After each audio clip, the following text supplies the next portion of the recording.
বাংলা চলচ্চিত্রের অন্যতম জনপ্রিয় মুখ এবং 8 বার জাতীয় চলচ্চিত্র পুরস্কার পাওয়া অভিনেত্রী আনোয়ারা।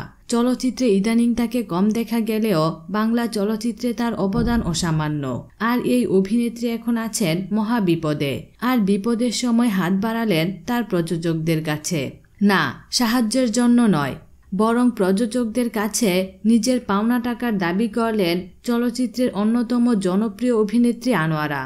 গত 13 জুলাই স্বামী মহিতুল ইসলাম ব্রেন স্ট্রোক করেন।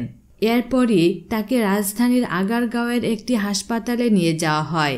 তার চিকিৎসার জন্য প্রচুর অর্থের প্রয়োজন, যা সামলাতে এখন কিছুটা হিমশিম খাচ্ছেন আনোয়ারা।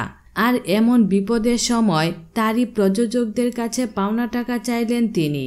স্বামীর চিকিৎসার জন্য অনেক টাকা ব্যয় হচ্ছে উল্লেখ করে আনোয়ারা জানান, অনেক প্রযোজকের কাছেই তার পারিশ্রমিক বকেয়া রয়েছে। সে টাকা পেলে এই বিপদ কাটিয়ে উঠতে পারবেন, কিন্তু কারো কাছ থেকেই তেমন সাড়া পাচ্ছেন না তিনি। পাশাপাশি এও জানাতে ভুলেননি যে বেশ কয়েকজন প্রযোজকের কাছে শুটিংয়ের টাকা পান তিনি।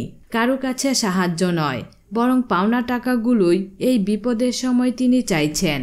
তাই প্রযোজকদের কাছে আনোয়ারার অনুরোধ যেন শীঘ্রই সবাই তার পাওনা টাকাটা দিয়ে দেন, যা পেলে স্বামীর চিকিৎসার ব্যয় বহন করতে কোনো সমস্যা হবে না। বিনোদন জগতের নিত্য নতুন খবরাখবর জানতে আমাদের চ্যানেলটিতে সাবস্ক্রাইব করার জন্য আপনাকে আন্তরিক ধন্যবাদ।